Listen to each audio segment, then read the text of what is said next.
Welcome everyone to today's Art Chat. My name is Sarah Alspaugh. I'm the Online Education Manager here at F&W, and I want to thank everyone for joining us for today's live event. I want to go over a few housekeeping things, and then I'll turn things over to our host, Linda Fisler. Everyone has entered this chat in listen-only mode, and that just means that you're muted so we don't pick up noise from your end. However, if you have a question, please type it into the questions section of your GoToWebinar control panel, and we'll have some time at the end today to answer your questions. And if you have a technical question, I'll try to answer those as we go. We are also going to be recording today's Art Chat, so if you know anyone who wasn't able to join us, you can feel free to share this with them after, and you can find that on artistnetwork.com/art-chat. And there will also be a link in the follow-up email that you'll see from GoToWebinar that will come out about an hour after today's presentation. So keep an eye out for that. All right, so welcome, Linda. I'm excited to have you. And you're actually sitting right next to me today, which is exciting because normally we do this over the phone, but you're here in Cincinnati, so welcome.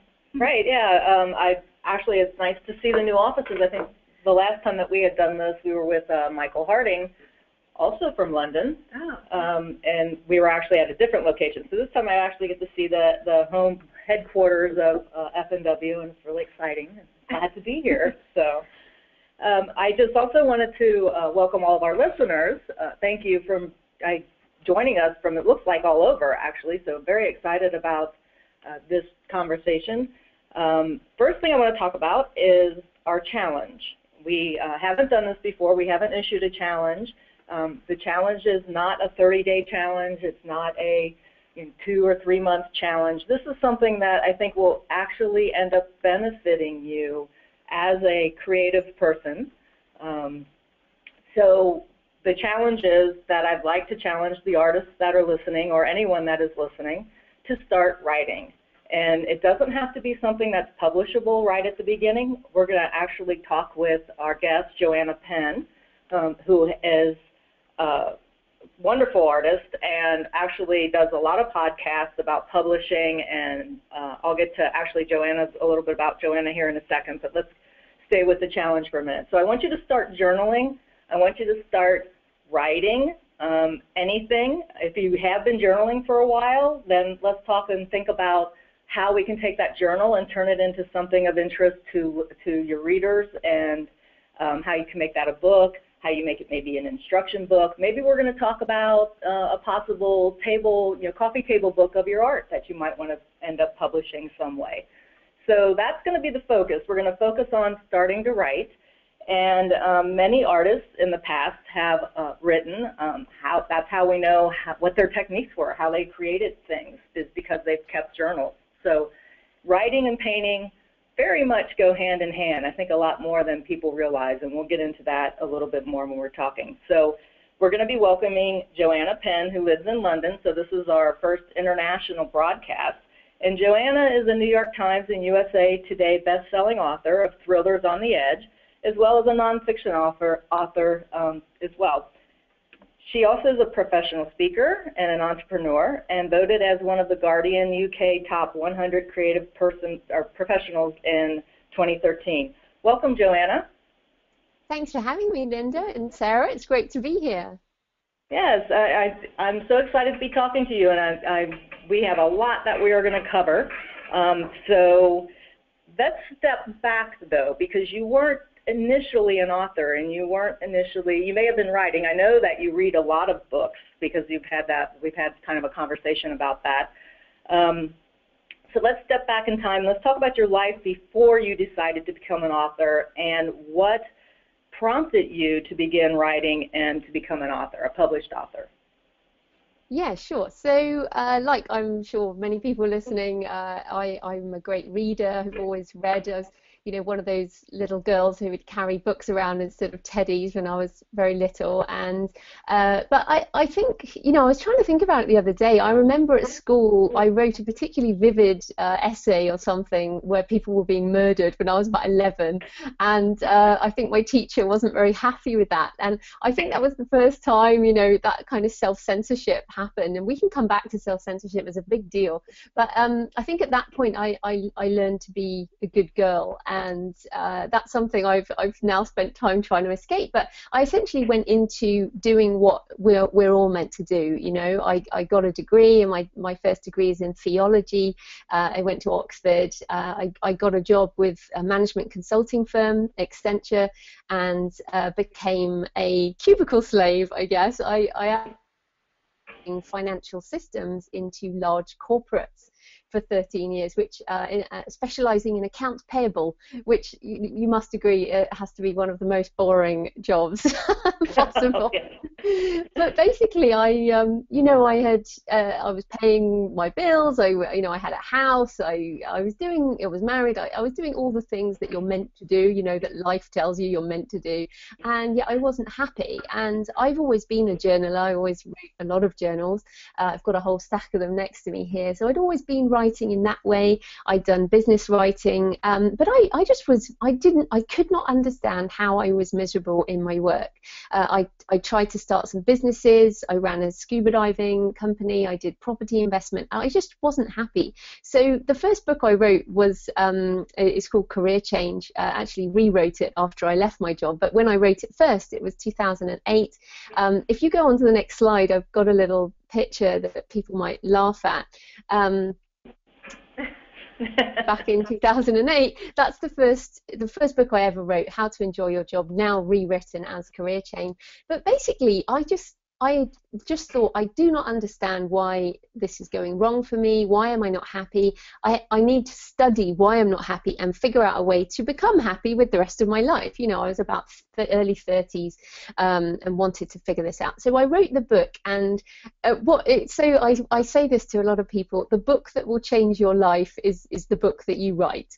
And this book was a classic for me because it introduced me to, one, actually writing something structured that was a decent size. So actually putting things in an order that other people might read, you know, editing, and then of course what happened is I learned about publishing. I'm too much of an entrepreneur to use traditional, so I self-published, discovered about printing, and I got scammed, and and then I discovered that I needed to learn about marketing. So that book taught me so much, and from there I went on to write more nonfiction, and then started writing fiction a couple of years later. So now I'm kind of 3.5 years out of the day job and very happy, but it took so long to figure that journey out. Yes, it is interesting. Joanna knows that I'm at the beginning of publishing a fiction book, and it is an interesting journey. My particular book started back when I was in my 20s, and I'm in my 50s now, and I'm just now getting the courage up to try and actually publish it, and because it does take some courage. But I want to take one step back and clarify something for our listeners real quick, if we could. The difference between traditional publishing and self-publishing. And I want to mention that F&W Media publishes a lot of art books from artists and different things. Actually, since they have been acquiring a number of companies, it's probably even bigger than just art now. So maybe we were thinking about possibly introducing that as another topic for another show at some point. But talk a little bit about traditional publishing as well as the difference between that and self-publishing, if you will. Yeah, sure. And of course, all publishers are not the same either. That's correct. That's correct. Yeah, so I think specifically sort of publishers who work in niches are always going to be better than the sort of large conglomerates. But essentially, traditional publishing, same as being around for a long time. You query usually with an agent or work directly with the publisher. And the publisher, you're essentially, I may phrase it in a different way, but you're essentially licensing your rights to the publisher. They then sell the product, they get the money, and you are paid a percentage. You may be paid some of that royalty upfront as an advance, but it is all as a percentage of sales. And that percentage is, typically anywhere between sort of 10 and 25, 30%, depending on what format the book is, and there's all kinds of things in there. So if you're just talking about money, the publisher is taking the risk, the publisher puts the book out there, and you get a residual amount. You work with the publisher for editing, design, that type of thing, but you get, you know, the residual amount. They get the more of the income. When you self-publish, you essentially take on all of that yourself. Now, you use professionals, like I have a professional designer, professional editors. I use companies to distribute my books, but going way back to artists, you know, like Walt Whitman, for example, poets have always self-published. Charles Dickens, you know, authors have always been doing this, is putting out the work yourself. You take the risk, but you also get a higher percentage. So, for example, Amazon pays 70% on royalties if you sell ebooks through Amazon. So it's essentially, to me, the big difference is if you are someone who either enjoys the kind of project management aspect and you like the control of, you know, being in charge of cover design, of doing all this type of stuff, if you do have a shred of business interest in you, then it's worth looking at being an indie or self-publishing. If you really are not interested in that, or your goal is wide print store distribution, for example, then a traditional publisher is a great partner. So I don't think either one is better than the other. They are different depending on the different products. So I have a traditional publisher in Germany, for example, for a German book, but I'm generally an indie author. So I hope that gives you a sort of broad brush approach. I mean, there's obviously so many pros and cons either way. Right, and that's another show. So yeah. I just wanted to give a little bit of a background, and like I said, there's actually a number of things that are happening today in the market where you see kind of a hybrid between an indie author and someone who's traditionally published. But like I said, that's another show. There are so many options out there, and we could probably talk forever. But what I do want to focus on is writing. So we're going to step back again, and we're going to talk about getting our listeners to start writing, because that's what the challenge is. So Joanna, give us some advice around, I've never written anything in my life, and I want to take on this challenge of starting to write. How should I go about it? Should I think about first, am I going to turn this into a book, or should I just start journaling? Well, I think, first up, I don't think there will be anyone who hasn't written anything in their life. Well, there is school. I have to, agree with that. Yeah, there is school, but I think also, let's take it wider. For example, when I used to go traveling in the sort of mid-90s, when writing letters was still a thing, and I would write my mum. Yeah, I would write my mum letters. I would write her pretty long letters describing my travels and what was going on.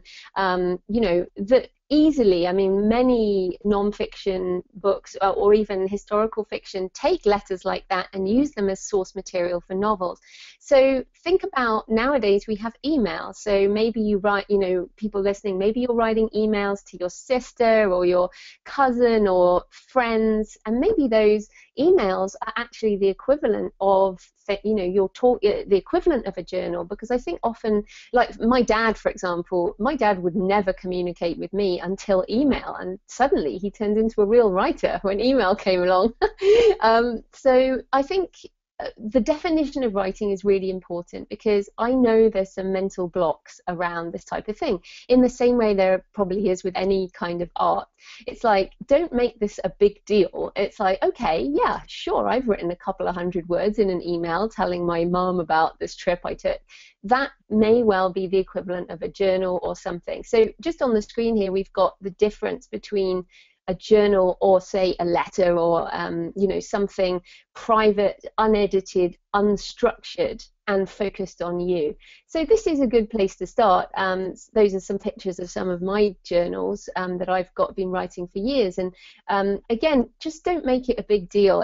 I write notes from books in my journal. I write how I'm feeling. It's not a classic diary. It's more of a kind of feelings and anger, and I print out, but I also print out emails and stick them in my journal. So when we're talking about writing, I think the first thing to consider is why do I want to write something? So you're on this webinar because you want to write something. The question is what? So I'm sure many people have heard of The Artist's Way and the morning pages, Julia Cameron. Okay. One of the main reasons to write that kind of thing, or to write a journal, is almost for therapy, and for you to get things out your head and onto the page and kind of practice that way. That is one brilliant reason to write, but the point of that is for you. It's only for you. Now, if your goal is actually, so for example, my dad, mentioning my family again, my dad is an artist, and he's doing printmaking, and he's having a show, and we are going to put together a book. So I've said to him, look, Dad, you just need to write a piece, just a paragraph about each artwork, and we'll put that in the book with the pictures of the art, and the idea being that we will sell that book at the art gallery when we try and sell the work. So this has a point behind it, and is to sell it, but it will be public, edited, structured material that is focused on the reader. So this is the massive difference between private writing and writing to be published. Is one, really, hopefully no one will ever see it, maybe they'll see it when we die. And the other one is, we want to put it out in the world, we want people to read it. Yes, we might be scared, but the point is that people will read it, and somehow we will touch their lives, whether that's through entertainment, information, or inspiration. Yes, absolutely. And I wanted to step back here a little bit and say that one of my mentors, Kevin McPherson, journals almost every day. And if you have his Reflections on a Pond book, you actually get a glimpse of his journaling in the back of the book. So there's an example of someone that's very well known in the Impressionist representational art world, who is a master artist of today and is journaling every day. And then there are folks that turn that journal into a book, like Kevin has done. So, but his intention when he first started doing the Reflections project that he did wasn't that the journal would end up being published, but there were so many interesting facets about the painting that he did, or what he was feeling and how the painting came out, that they decided it was very, very important to actually put the journal in the back of the book for the artist to read. And then from all of that journaling also comes ideas about instruction books, or like you said, The Artist's Way, where it's just talking about how to get your feelings and emotions down on the page, and how that leads to a creative endeavor. And we've got to talk about blogging here, because I really think that blogging changed my life, and I don't think I could have written fiction without blogging. So I started 2 blogs before my current one, the Creative Penn, but if you go back to December 2008 when I started blogging at the Creative Penn, my voice, in quotes, is still the corporate voice, that very stilted, third person, official language that is a great, is fine to use in a lot of business writing, but it is not the type of writing that we actually expect, even in a non-fiction book these days. People want an authentic voice, and certainly in fiction you have to, I find anyway, you have to be a lot more relaxed and stop self-censoring, as I mentioned. So for me, blogging, and I've written over 1,000 blog posts now on the Creative Penn and hundreds of podcasts and stuff, has enabled me over time to relax into my voice, and that's it's a kind of hybrid, I guess, between the public finished product, in that you can easily change a blog post, you can delete it, but you still put it out into the public. So you do have to edit it to a point, but it can still be a fresh kind of voice, I suppose. And then I'm sure the guy you mentioned, as well as myself, I have written journal entries that I have polished for publication, but it's very unlikely that the first draft of anything will become something amazing when it's put out there, in the same way that perhaps an initial sketch of an artist is not the thing that is exhibited. So does that make sense around blogging? Yes, and there's always a conversation too, and we face it every day because I blog as well, and so it's like, oh, well, what am I going to blog about today? You actually have, I'm going to say structured, because with your schedule, which we could talk about a little bit too, because some people are saying, oh, I just don't have time to do this, but I don't think there's anyone as busy as you are, Joanna. I may come close, but I'm not as busy as you are. You amaze me, and folks have told me that I amaze them because of my schedule and everything I get done. So, but there is somebody that's a little worse than me. That's you. You have, and I'm not talking about word counts at this point, but blogging, you actually write ahead of time and schedule them. Is that correct, or do you write some in between then? Or?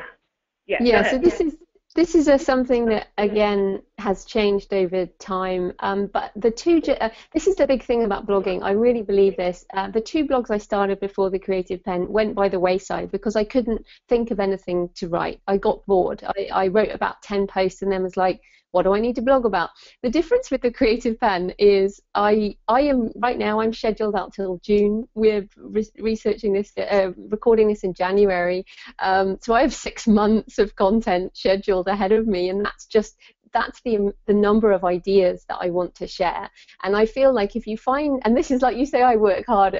I'm definitely a workaholic, but that's because I love what I do. I love everything about what I do. And when you're someone who's been miserable in a day job for 13 years and you find the thing you're meant to do with your life, it becomes all-consuming. Hence, that's just me, and it's what I love to do. But in terms of the blog, I think if you find the topic that you're passionate about, you really do never run out of ideas. And I just keep a Google Doc with all the sort of ideas, and then if something happens, I will respond to it on the fly. So earlier this week, I did a video on my reading habits because Hugh Howey, who's a big indie author, posted something on his reading habits, and I was like, that's a brilliant idea.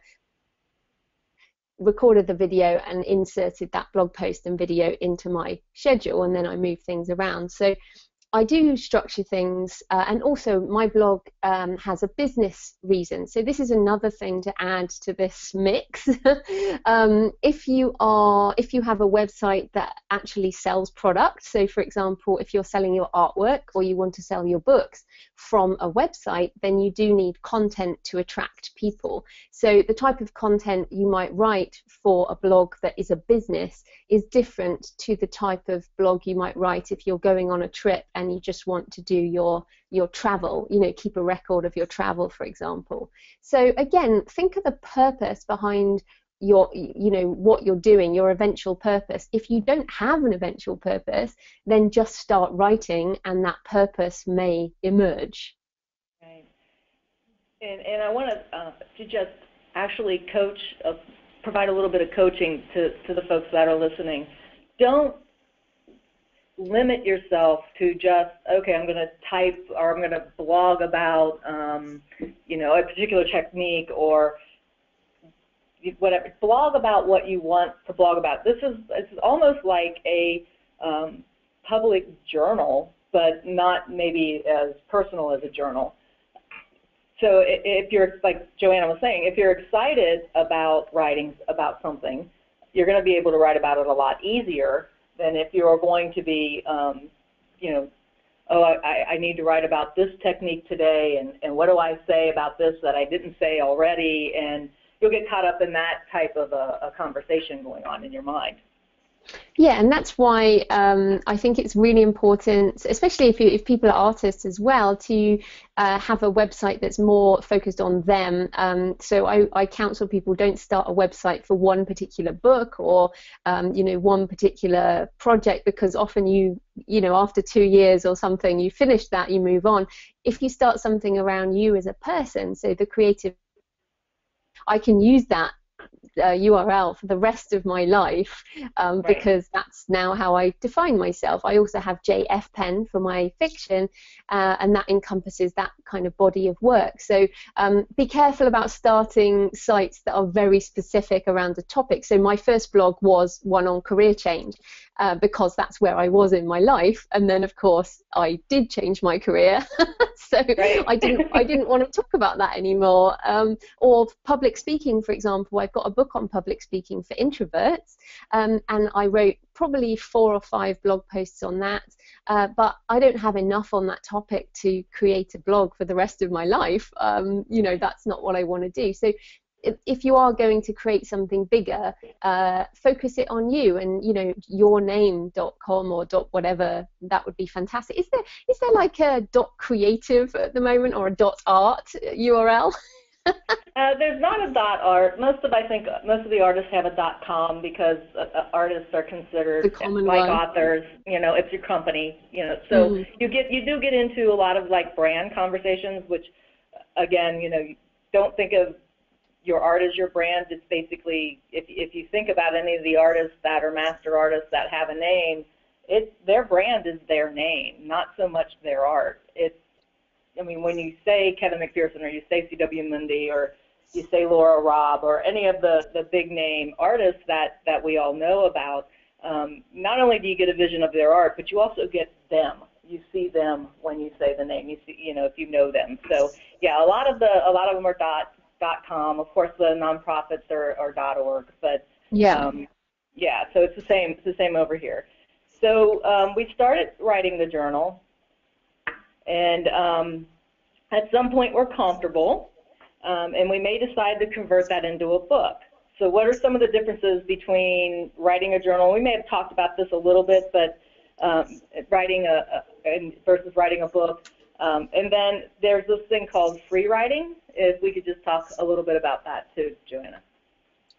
Okay, so free writing, some people define it differently, but essentially free writing, you usually set a timer, and you would say, right, 10 minutes, go and just write, and that's often what's in your head. Right. It's again another kind of more confessional style of writing, and it may, you know, a lot of people use it as a kind of first pass at an idea. So for example, I want to write something around, I always come up with dark things, but I want to write something around bones, like the idea of bones. And I did this, you know, because you don't want to use the same word over and over again. So bones and the color of bones and crypts and things like that. So go for 10 minutes and just write everything that's in your head about this particular topic. And then within that free writing, you can read it afterwards and find some kind of gold for your whatever else you're doing. That to me can be more like an exercise, and you can use software like Write or Die. If people just Google Write or Die, that's very helpful for something like free writing, because it goes red if you stop writing, so it kind of encourages you not to stop. But the most important thing, if you actually want to turn this into a book, is write a first draft. And the definition of a first draft to me is something, and I've just got one on my desk here, I just finished a first draft this week.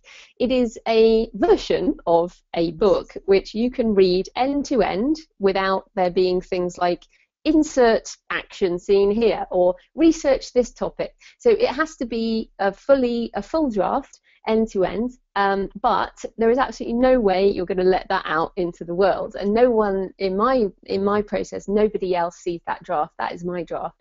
And Anne Lamott, in a brilliant book called Bird by Bird, just as relevant to artists as authors, you know, it says it's important to write and quote shitty first drafts.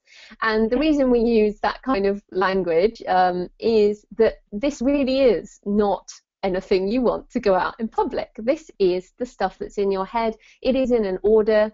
I use Scrivener, which is an amazing piece of software for ordering things and you know, changing the order of chapters. So I use that. Once I have, and I change the color of the files within it to yellow when I finish the chapter, and when they're all yellow, I know I can print my first draft. And once that's printed, my next step of my process is to go through and edit by hand on the printed page, and then I will start my rewrites. So this actually changed my life, understanding this concept. We have this, with artists as well, any kind of art, we only see the finished product unless you get the sketchbooks and the stuff like that. You only see the masterpiece and you think, wow, I can't do that. And the fact is, no, you can't do that on first go. It takes, drafting, it takes sketching, and then you fill in the bits and then you edit it, and over time, the masterpiece develops. So that's really important to think about. And then essentially the process is going with subsequent drafts yourself, so a lot of self-editing, making it better. Then when you are sick of it, and that does happen, I have several professional editors, but get a professional to look at your work. And depending on what your genre is, so for example, if you want to write a journal memoir versus a thriller novel, you will need a different type of editor, and certainly the first book you write will probably need the most editing, because you think you know what you're doing, but you very clearly don't. and an editor will make your book better. Then you go through the rewrites, and at this point you really are over the book, and this is the point many people give up because they can't see the end. Often if you just put that away for a couple of weeks and then get it out again, your energy will be refreshed and you can start again. But the editing process is difficult, but that is the polishing piece that makes that first draft into something good. And just finally, the metaphor I use is Michelangelo's David. So he said that when he saw the block of marble, he just needed to chip away the extraneous material, and David was within the block of marble. But the problem for writers is you have to create the block of marble, and that is your first draft. So once you've got that, then you can work with it. Your first problem is actually getting it. Yeah, and that is very, very similar to having getting the idea of what it is in a painting that you want to paint.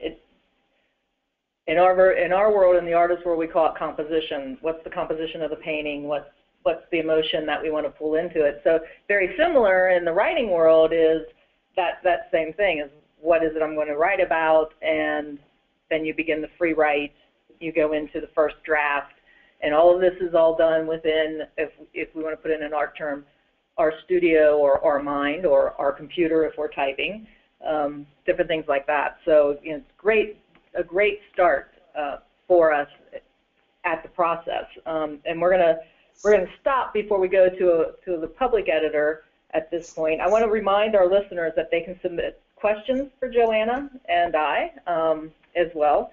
So please do that. Sarah's over here typing away, answering some of the technical issues that we may be having.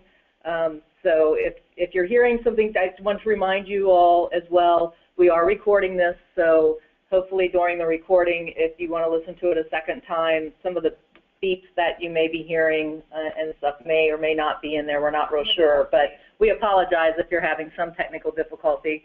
We love our technical world sometimes, and then there are times we don't particularly love our technical world. So if you do have a question, please submit that to us, and we'll be asking Joanna questions here as we get closer to that part of the program. We issued the challenge to our artists to write, and some create techniques and some create routines that help them in their artist world. Artists may challenge themselves, for example, to paint every day. And Joanna, I think you know where I'm going with this particular one. You have something that's called like a word count, and you have a calendar. So explain to us how that helps you write every day. Yeah, sure. So just before we do that, what's on the screen right now is Scrivener. So shall I just explain that since it's on the screen? Yes, please. Yeah, because it does help me write every day. But Scrivener software, you can kind of see there, I wanted to include this because the software changed my life in that if you were trying to structure a book-sized project on Microsoft Word, you're going to struggle. What's brilliant about Scrivener is on the left you can see the little chapters for each chapter. That's part of my career change book, and essentially I write out of order for fiction and non-fiction, so I come up with ideas.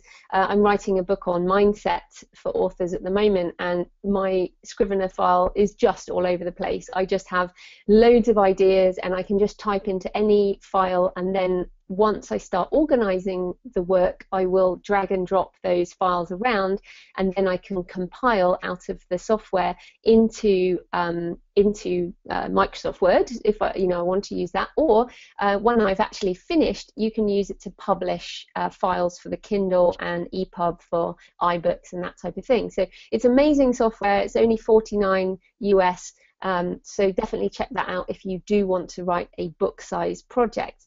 But in terms of the kind of writing every day, and I actually write in Scrivener every day, there's a great measurement tool. You can set word count goal, and it if I say I want to write 2,000 words in a day, I set the count to 2,000, and then I start writing, and the little thing is red and it slowly goes green as I get to 2,000, and that's really cool.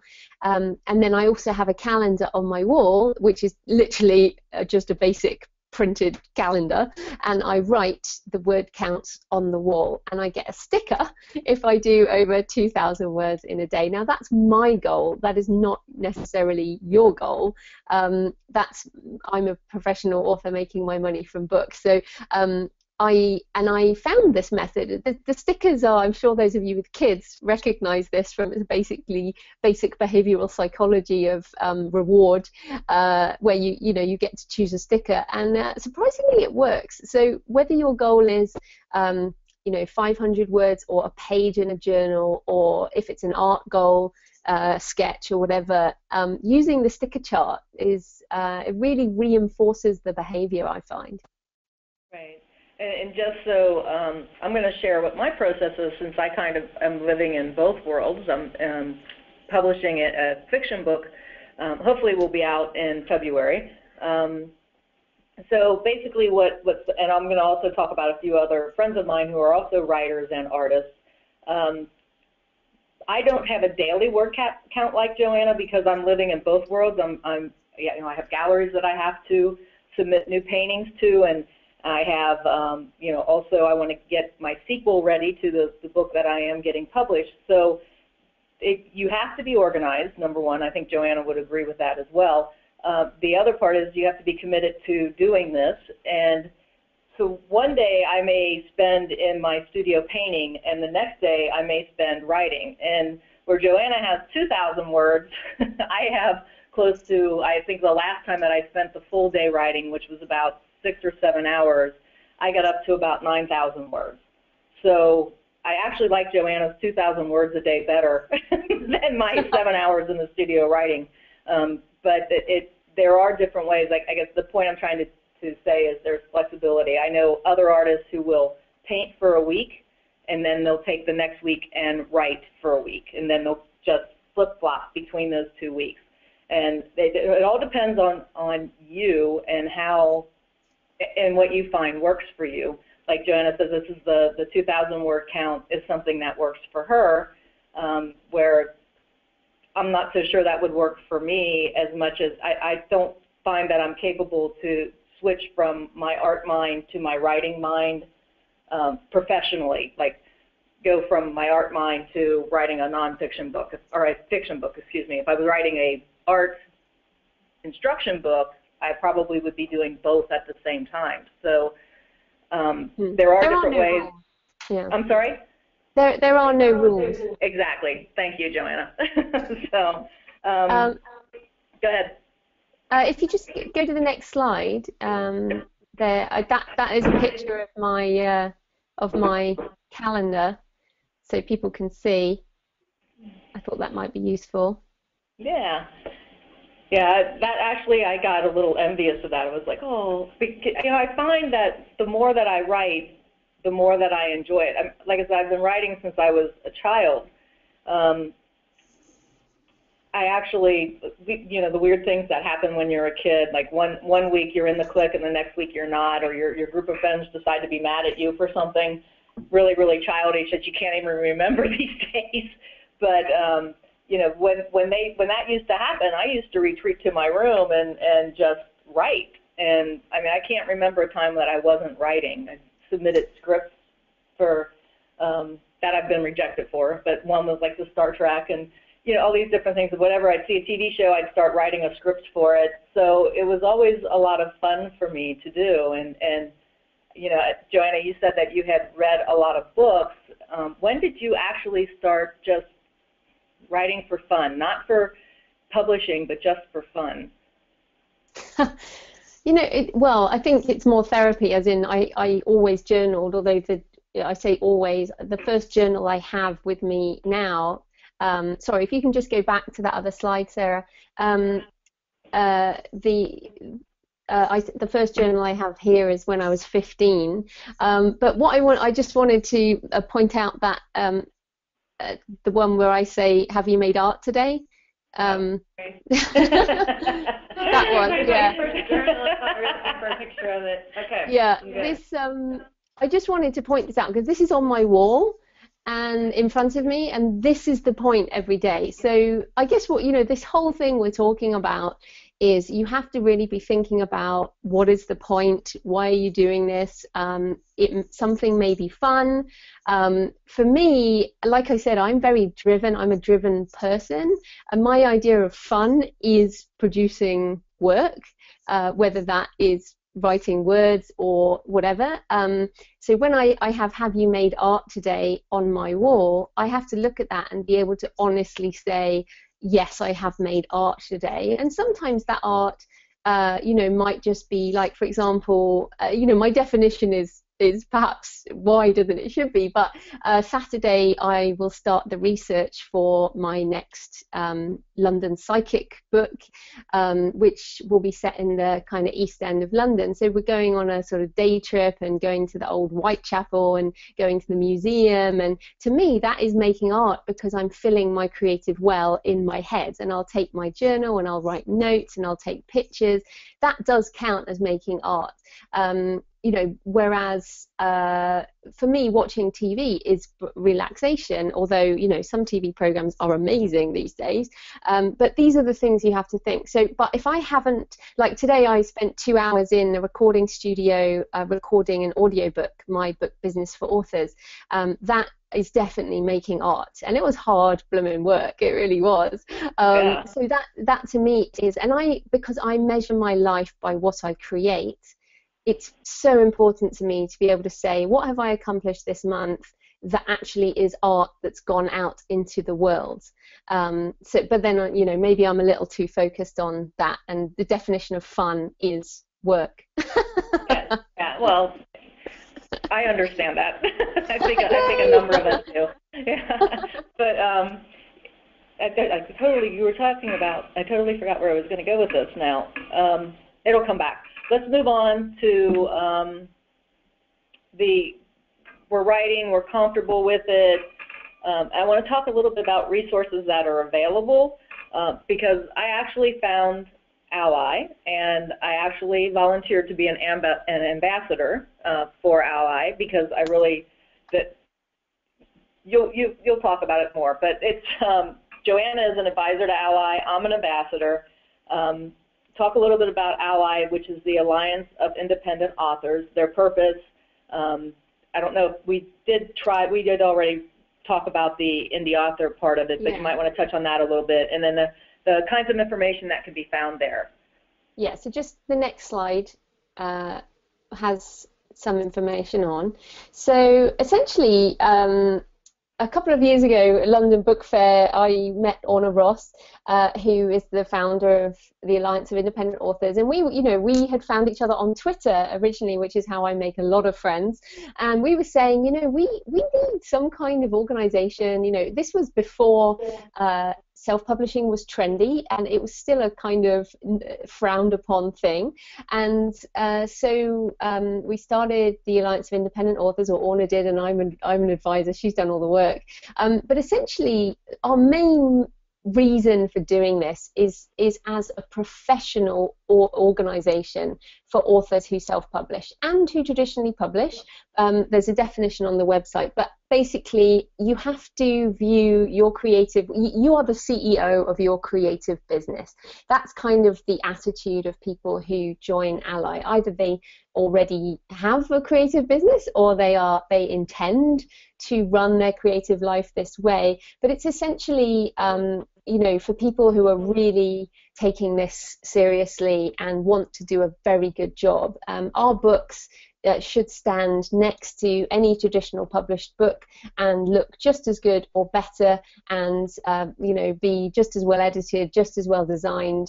You know, we want to be professional self-publishers. That's essentially it. So the organisation has lots of stuff for people who want to go down this route. Those are the 4 free ebooks that are available. If you are interested in self-publishing, that choosing a self-publishing service is fantastic. You can buy all of these books on Amazon and other platforms, but you get them free if you join.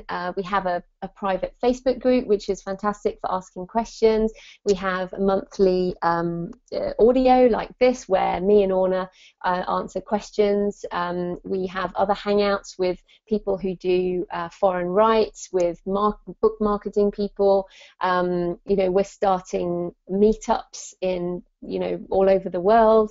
And also we're campaigning for things. So for example, that opening up to indie authors has been part of a campaign to get bookstores and literary festivals and prizes, and pretty much to try and get the industry to allow high quality, you know, self-published books to stand side by side with other things. And there's definitely some changes afoot. So I'm a member of the ITW, International Thriller Writers, and they now allow indie authors to be members based on sales volume, for example. So things are definitely changing, but the Alliance is there as an advocate. We do a lot of press. Orna and I actually tomorrow have an interview with Wired magazine on you know, how we work, you know, the technical side of self-publishing. Orna's often on the BBC and other media talking about, you know, defending us as a group, and you know, we are not the terrible, I guess. There's still a lot of bad press about self-publishing. So essentially that's a bit about us, I suppose. Right. And then talking a little bit more about the process, we kind of glossed over, and there's going to be a number of questions of these coming up in the Q&A, and we're going to get to those we've only got about a couple more questions to ask, from me anyway. The process of editing and how that changes the book. You know, I remember reading in your How to Market a Book, you know, it's so important if you're going to go from something like a journal or something that you've been free writing, and then you're going to organize that into a draft that you're going to end up editing yourself. But there is an important step in there that comes back to having someone else besides you who is a professional editor edit your book. And all the red marks that come back from that is, you know, you just kind of feel crushed for about 5 minutes. But if you keep in mind, and sometimes longer, but if you keep in mind that the idea is that you want this book to be the best that it possibly can be, and also something that somebody can follow and read. It's coherent, it flows well. You know, that the editor, the professional editor that you bring in, helps you to do that. So let's talk a little bit about, you know, how do you find a professional editor? You know, I know there are partners in Ally that that you pay. This is the point where you have to start dishing out some money to make your book better. And this is one area that I think is probably the most important area, is to have a professional editor look at your book. Do you agree? Yeah, definitely. I mean, it really is you need to switch your head almost from when you write your book, it's about you. You're writing what you love. You know, I love reading stuff with a supernatural edge, and you know, the book I just finished, I've suddenly had an angel in it, and you know, I'm like, okay, I like angels. I'm going to write about this. This is in my head. It's like a dark angel, and so that's cool. So when I finish my draft, I look at it and I'm like, okay, fair enough. Now, I send it to my editor, and my editor will then look at it from a more critical viewpoint and will say, and I know she's going to say, because I've just finished this draft and I know it's missing, so I'll fix it before I send it to her. But she'll say it was a bit of a surprise to find this angel, so it needs to be foreshadowed earlier in the piece. So you know, you don't want to suddenly surprise your readers at this point. And then, like you said about thinking about even further down the road, you have to turn your brain into a reader's brain and say, okay, so say a reader is interested in a book which is set in a modern day New York, but it has an angel in it. Where are they going to find that on Amazon, for example? Where do they find that in a bookstore? And it essentially fits in a kind of dark fantasy, urban fantasy niche, and there have been other books in that niche. So you will be, when your aim is to publish a book, then you will be investing in an editor. You'll be investing in learning about marketing, thinking about where readers will find this book.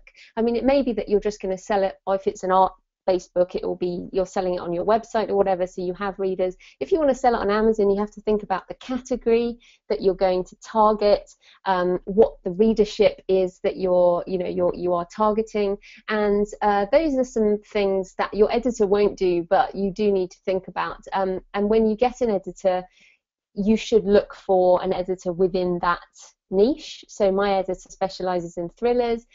If you have a narrative nonfiction or memoir, get an editor who does that. If it's a romance, you know, there are genre things that you need to do per type of book, and you need to please readers if they're going to enjoy your book, rate it well and recommend it to their friends. So yes, you can find editors at Ally. I also have a page, thecreativepenn.com/editors, that you can find a whole list there as well. And yeah, I mean, and also the other thing you can do is ask other authors, or you can look at the back of people's books in the acknowledgements, and they will often, talk about the agent at the back of the book, so you can go and find them and often work with them as well. And the other thing, I just want to mention the word investment again. What we may have time to get into is the kind of mindset of being an entrepreneur. A book is an asset that will make you money for the rest of your life and 70 years after you die. So that's pretty exciting. And when you get an editor, you are investing in making a better product that will hopefully get you money back. So if you spend $1,000, $1,500, whatever you spend, you will expect to get that money back within a certain time frame and then make profit. Same with cover design, that type of thing.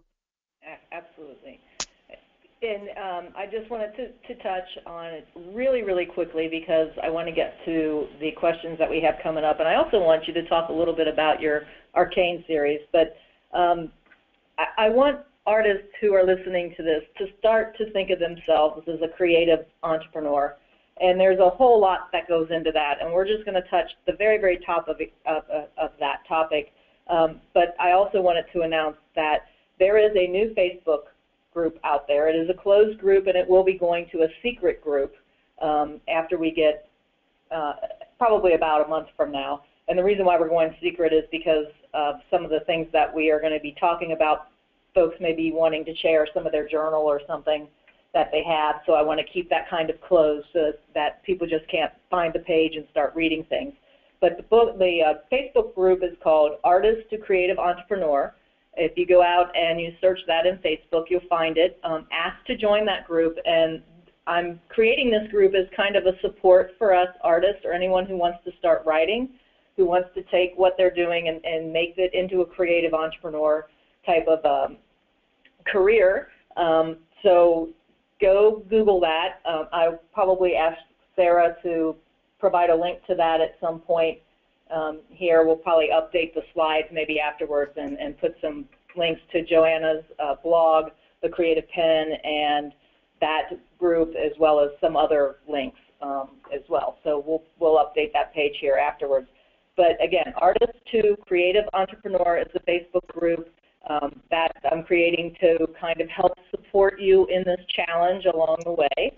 So Joanna, talk to us. We've got a couple slides. One's up right now. It says, all humans are entrepreneurs. Let's talk a little bit about becoming a creative entrepreneur. It really is kind of owning, you're the CEO, and it's owning what you want to do career-wise, if you want to say it career-wise. But it's a lot more fun because it's creative. Yeah, so if we just go to the next slide, I think that business is one of the most creative things you can do. So just on this slide, with businesses, we can create things in the world, we can create pleasure for people, we create jobs, we create wealth. That's very exciting. So business is inherently creative. The exciting thing about books is this scalable income idea. So, as I said, my dad does art prints. Now, prints are quite good because he can print a number of things from one thing, whatever it is, whatever you call it, and so he can make multiple products from one product. Most artists, obviously, that can be difficult. And the great thing about books is you create the book I've just written, this One Day in New York with the Angel, which will be out in about a month. That book will make me money, as I said, for 70 all my life, and 70 years after I die, my estate can make money from that copyright. Now that's amazing, and what it means, that's why I use the word scalable. I don't like the word passive because there is no truth in passive income. We all work damn hard, and I'll have to keep marketing, but essentially that one book can sell to one person, it can sell to 100, it can sell to 10,000, millions, multi-millions for a very long time in multiple different formats, multiple countries, multiple languages. Very exciting. So every book I write, I'm not being paid for my time, and that's the important thing. I used to be paid for my time. I would work a day, I get paid for a day. Now I create this asset, and it will earn me money for a long time. So just the next slide. We've only got a few minutes for this.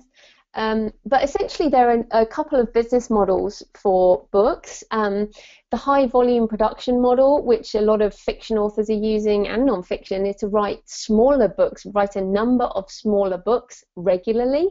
So if you think that a full-length novel is between 60 and 120,000 words, but a lot of these smaller books can be 20,000 words, for example, that's not too big.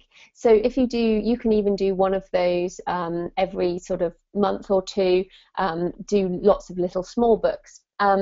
Then the book as lead gen, this is something as artists you might consider. So for example, if you're writing a book, maybe you're a painter and you write books around the art of painting, that may lead people back to your website. Maybe you have a course, maybe you just want to sell your art. A good example there is the blog Gaping Void. I don't know if you know that one, Linda. Do you know Gaping Void? Yeah, I've heard of it. I haven't read it yet, but I definitely... Right. Yeah, so Gaping Void, brilliant. The guy, Hugh MacLeod, does cartoons on the back of business cards. That is what his art. And he's turned that into... Okay. Yeah, you know the one? And he got a book deal. He's done some books.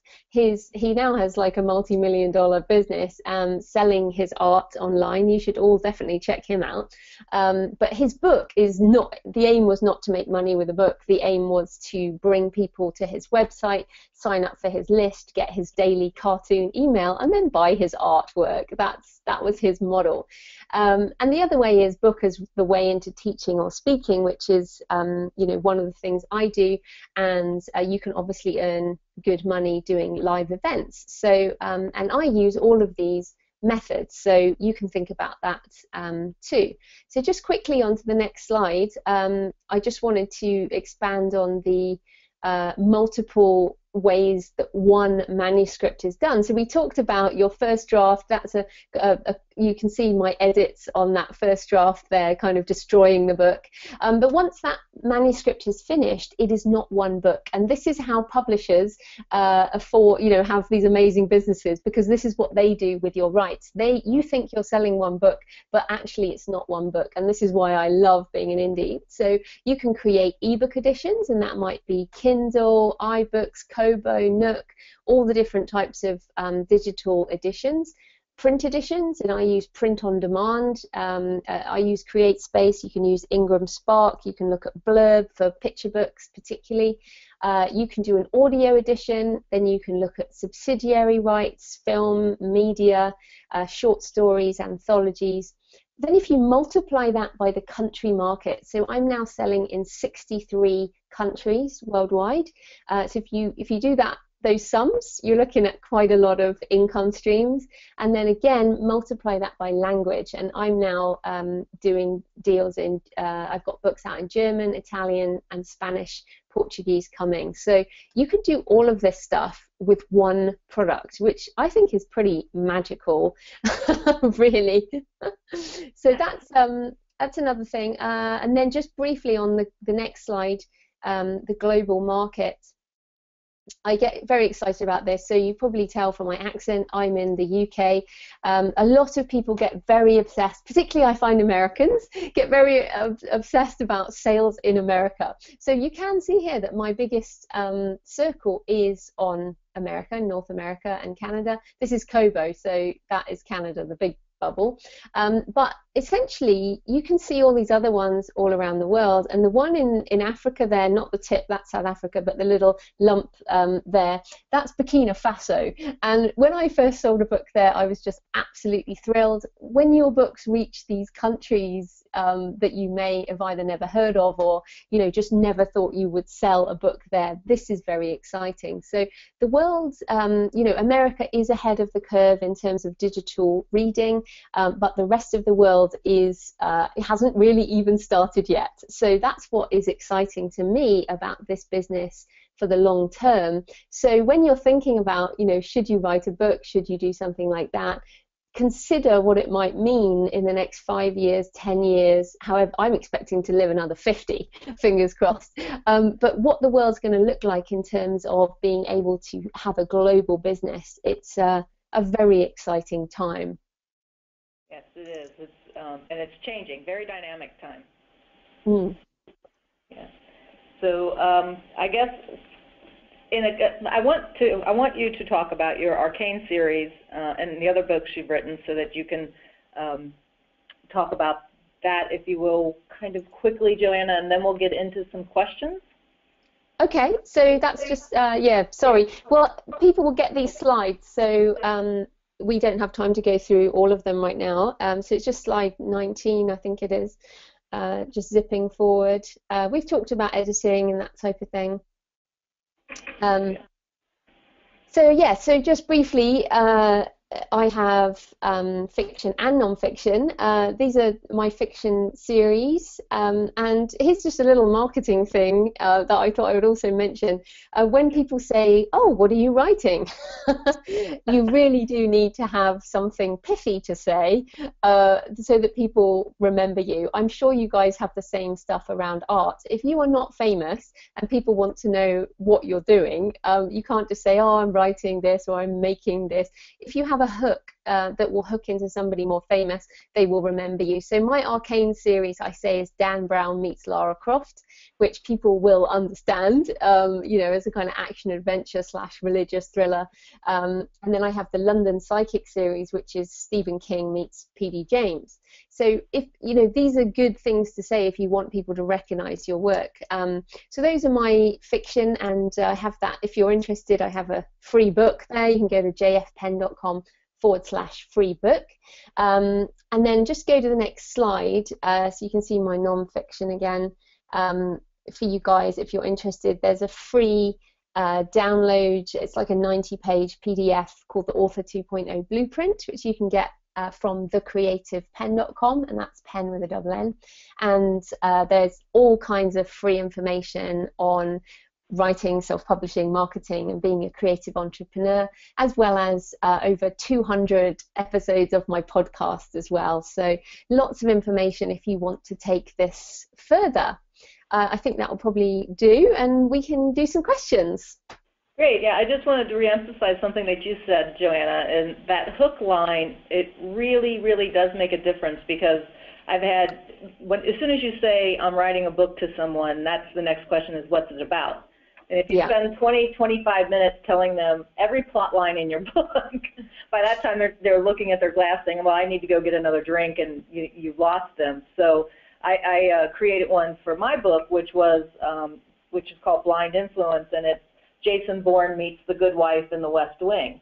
So there is a part of that, that goes, there's a bit of it that hooks back in. I've got a British agent, I've got a lawyer, a woman lawyer, and I've got a very powerful senator. So that sums it up, and it was, less than 30 seconds. And if they're interested, they're going to come back and ask you, well, tell me more about that. And then you can get into more of the plot line. It's that hook that gets them interested first, though. Yeah. Okay, so Sarah, questions. We've got a few of them.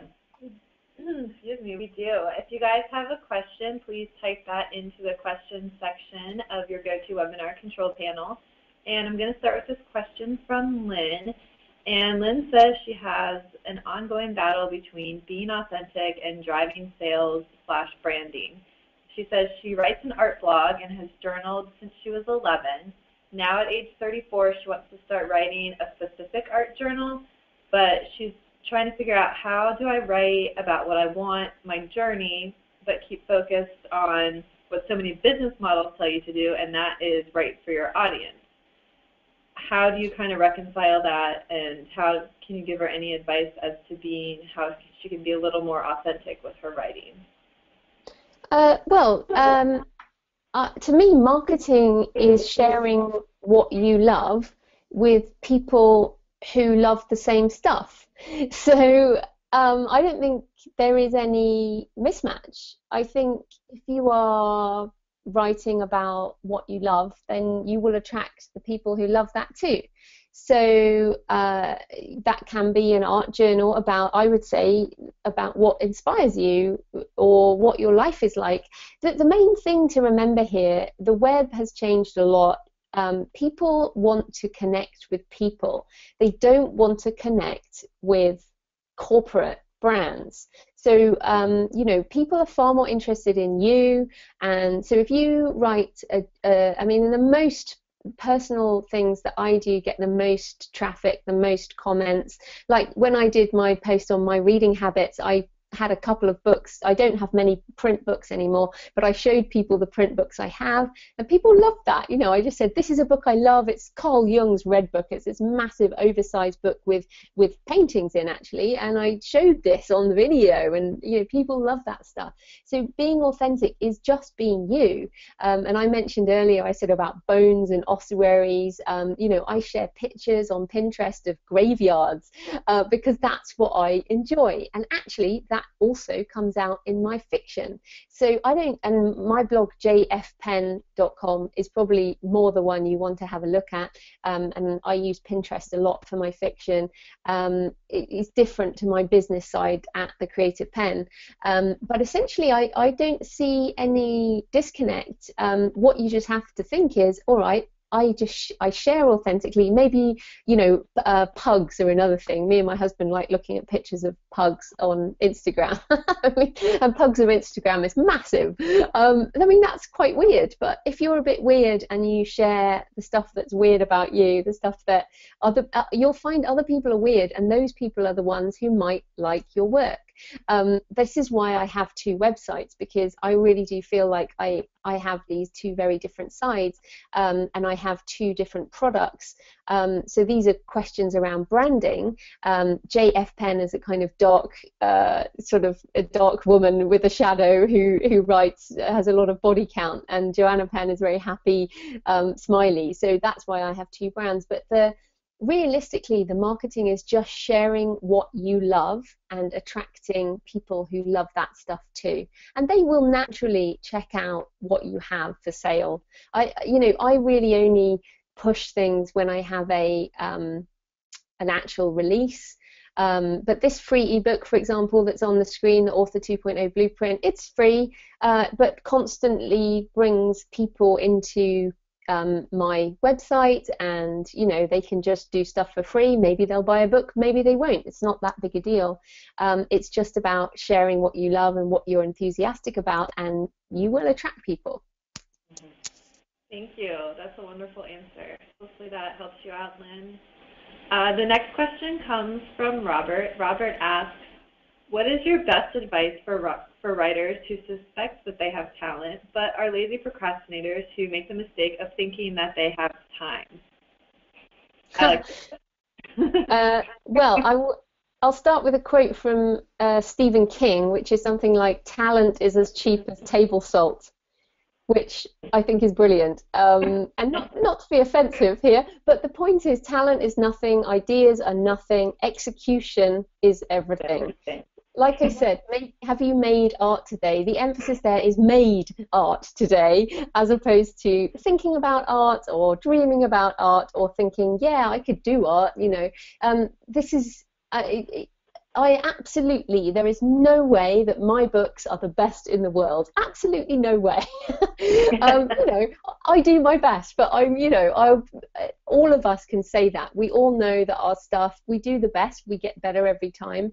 Talent, to me, maybe we have some vein of natural creativity, all of us, but I think everybody does. But the people who can make a living at this, if you want to make a living at this, are the people that put in the time. And that thing about finding time, when I had a day job, I spent over 3.5, 4 years getting up at 5 a.m., writing before work, going and doing my day job all day. And as a business consultant, I worked long hours. When I did get home, I worked. Every weekend I worked, and then I went to 4 days a week, worked that other day. As you've mentioned, I still work all the time, and I love it, but I cannot see how you can realistically think that you can do this creative life without putting the time in. That might be a bit harsh, but I think that's the reality. No, I think I agree with you, Joanna. And when I read your book, I believe it was the how to market a book. One of the things, or it may have been the download from your website. One of the things that you said is you don't watch TV. And if you do, you may maybe you record it, and then you're not taking 60 minutes to watch a program. You're more or less taking about 40 minutes to watch a program, at least in the United States, because there's 20 minutes of commercials. But it's one of these things that my television may be on, my husband may be sitting next to me, but my laptop is on my lap, and I'm typing away, writing my book, writing my blog, doing something else. The only time that I'm really singularly focused on something is when I am actually in the edit stage. I have to give that my full attention. Or if I'm in front of my easel painting, I have to give that my full attention. The rest of the time, I'm either doing business marketing or more writing. So there's not much time in my life for things like television. That makes me procrastinate. If I'm sitting in front of the television, I'm procrastinating. Yeah, and there's a book that will kick your ass, everybody. It's called Turning Pro by Stephen Pressfield. That's Turning Pro by Stephen Pressfield. If you read that book and your ass is not kicked, then read it again, because I read that book several times a year, and I've got it here in print on my desk, because his point is, if you want to be a pro artist, these are the things that you need to do. And you're right, we did get rid of the TV 6 years ago. I do download shows and watch them, without advertising. So, but good shows that you can learn from. But this is the thing about time. Whatever you put your focus on, you're going to achieve. So. And I know there's people sitting out there going, oh no, I don't want to do that. Well, then maybe this isn't for you. That's not where your passion lies. And it's about passion. And that's fine. Don't beat yourself up about that, Yeah, and this is, again, like I said at the beginning, decide what you want. Is this a hobby? For me, this is my full-time career. So there may be very different drives for you, or is it hobby? Is it fun? Is it something you want to do for money? Is it something that's therapy? All of these things are different reasons for doing stuff. Yeah, and we do have fun doing this. It's because it is something that we love. If I didn't love doing art chats and meeting everybody that I meet and talk with everybody, I wouldn't be doing this. And if I didn't enjoy painting, I wouldn't be in front of my easel. And if I didn't enjoy writing, I wouldn't be making up stories and typing. That's what interests me. So, yeah. Next question. All right. Thank you. Adriana asks, in a busy world, how does balancing work with family actually work for you? So more time, that's kind of the theme of these questions. How do you make the time? Yeah, it's always the question. It is always the question. So I am child-free by choice. I am married, but I have many author friends who in fact, I have some author friends who make 8 figures who have 5 children. So children are not, I know people who write in between the kids and doing all that stuff. So that's definitely not the only thing. I think it just comes back to this drive again.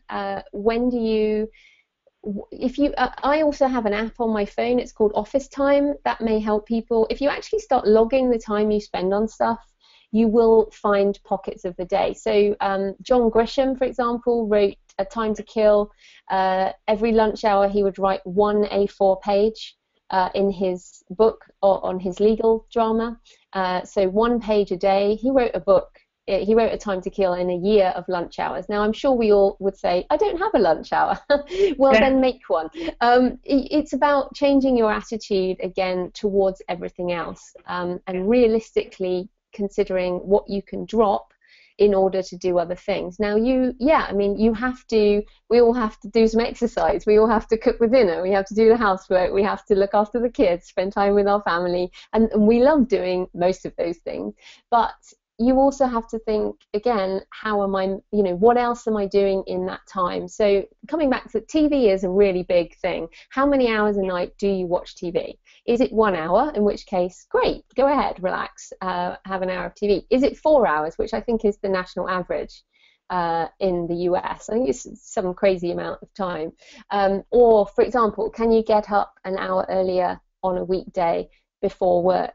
Or instead of, maybe you can just take time out from your work at lunchtime and go and sit in a coffee shop and have 45 minutes. Like, treat your job like it's meant to be treated and make time for yourself. These are some ideas, but in the end, you have to analyze your time and decide where you're going to fit it in. Yeah. For those of you that are listening, and for those of you that will end up joining us on demand, if you join, this is my pledge to help you with this challenge.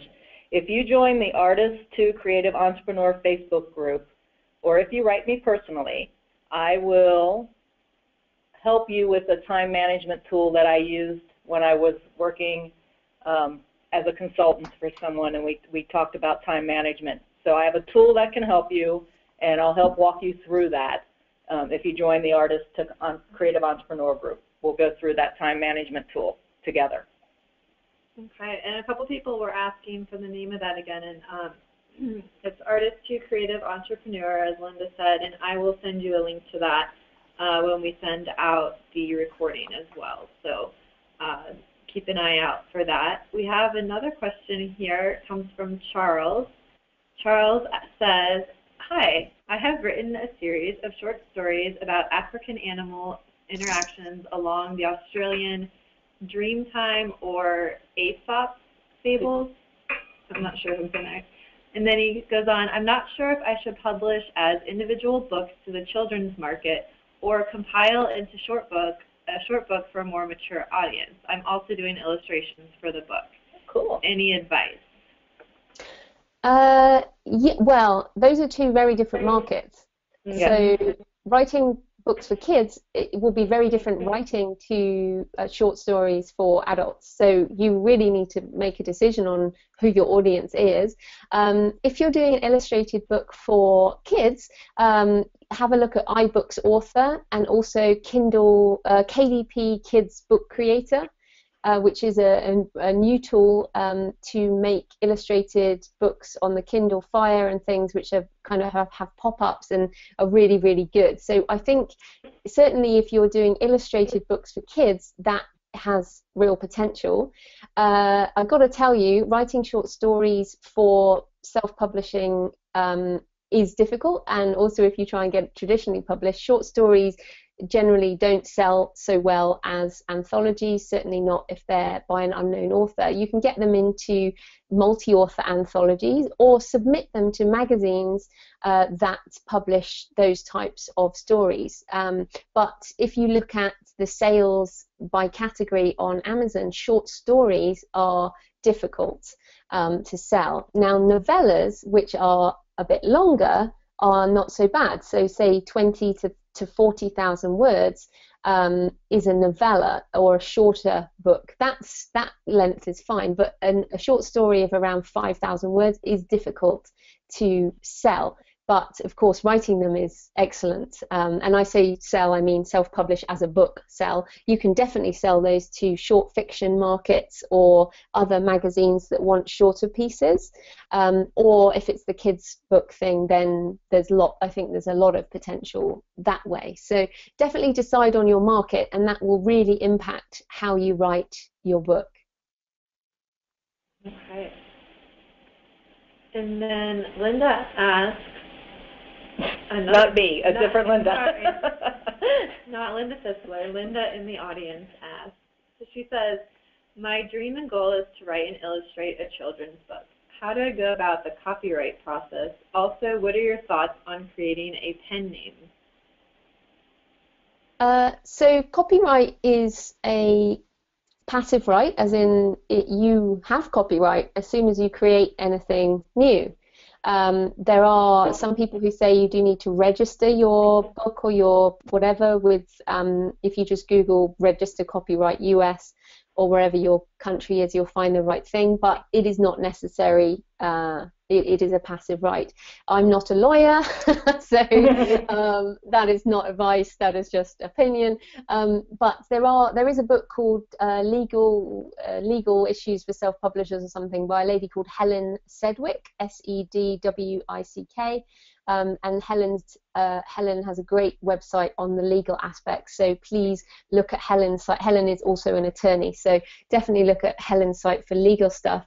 And then obviously with a children's book with illustrations, you will have to discuss the copyright of the illustrations with your illustrator, and the deal you do with them will depend on who owns that.